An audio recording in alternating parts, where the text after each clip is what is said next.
Hello everyone, my name is Pranjal Jain. Today we are going to learn some really interesting things about arrays. This is a very basic concept, a very basic data structure that is used in lots and lots of questions. Listen to the whole thing very carefully. So here we start. Today the topic is going to be arrays. Now we all know what an array is, right? This is how we represent it graphically, right? This is how you draw an array. These are the various elements and the indexing of an array is quite interesting. It starts from zero. So it's 0, 1, 2, 3, 4, 5, and so on. So the first element is basically the zeroth element in any array. So this indexing is very important. Okay. Now, why do we draw it like this? And does this really exist in this format in the real memory where it is stored inside our computers? So there are certain properties of arrays that we need to understand before we go into that. So the first property of an array is all the elements need to be of the same data type. So all elements are of same data type. So if the first element is int, every element is going to be an integer only. It's not possible that the first one is an integer, then we have a float, and then we have a character, and then we have a string. That is not possible. All the elements are going to be of the same data type. It can be any data type. It can be integers, it can be all floats, it can be all strings, but all of them will have to be same. Then it follows something called as a contiguous memory allocation. Contiguous memory allocation. What does that mean? So it's just a fancy way of saying continuous, okay? I'll tell you exactly what that means and how that helps us. So let's take an integer array. This is an integer array that you can see on the screen. Let's say that the starting index or the base address is 1000, okay? This is the base address, the starting address of this array. Integers are normally 4 bytes long, although this depends on the compiler, the language, but normally we take them as 4 bytes. So the first address is 4000. The first element will take the location 1000, 1001, 1002, 1003. The next location is going to be 1004. The starting index, the starting address of the next element is going to be 1004.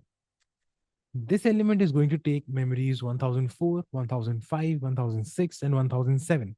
The next one is going to start from 1008, and so on and so forth.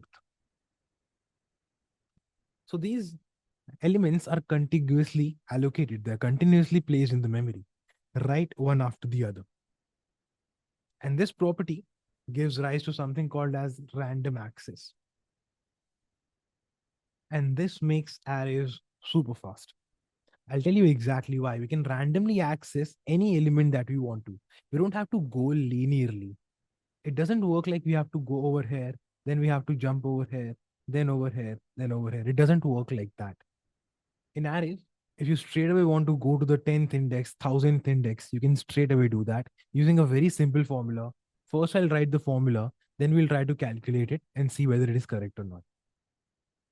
So the desired address is going to be base address plus the index multiplied by data type size.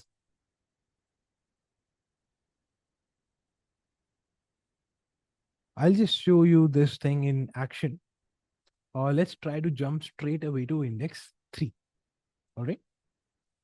So the address that we are looking for is base address. Base address for this array is 1000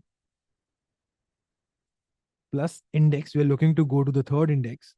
Data type size, it's an integer array, so it is 4. So as you can see, we have reached the correct address, that is 1012. Now it is a very small array. It might look like a trivial thing that we can go one by one or we can straight away jump there.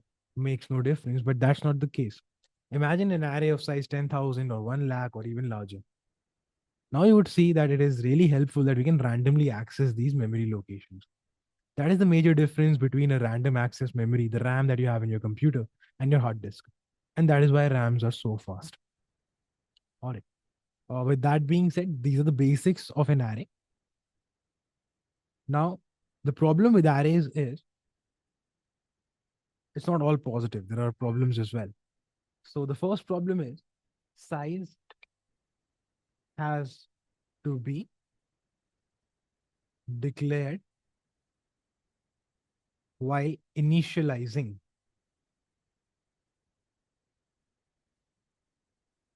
Or initialization. What is the problem with this? Let me tell you.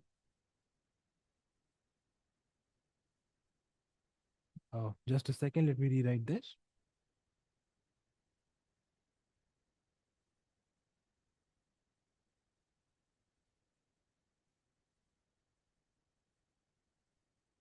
All right. So the size has to be declared by initialization. What is the problem here? If I tell you that I don't know how many elements are going to be there, there can be any number of elements between 10 and 10,000. What size of array would you require? What size of array would you initialize? You'll have to initialize an array of size 1000 because you can't change the size later on.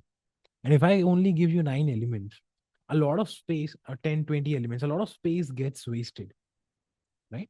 Because you can't declare or initialize a smaller array because you can't add more elements to it. So you have to initialize an array that can store everything, the largest possible test case that there is. And that wastes a lot of space. To overcome this, we have a data structure called linked list, and we'll study there how that saves the space, but that is much slower than the arrays. So it's a giveaway. Either you can save space or you can save time. Arrays are going to save your time. Linked lists are going to save your space. But there's a new concept that we all use. It's called dynamically sized arrays.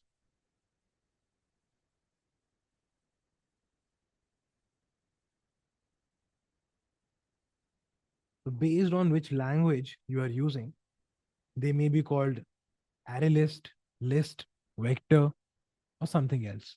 But every language has support for these dynamically sized arrays. Now they will combine the best of both worlds. They will save your space and they're going to save your time as well. They give you random access. They will give you random access and they will resize themselves dynamically.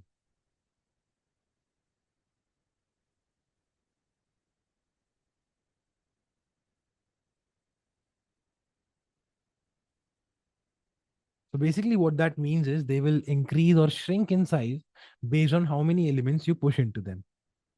So you don't have to declare a 1000 size array anymore. If there are elements that can range from 10 to 10,000, you just declare a variably sized or dynamically sized array.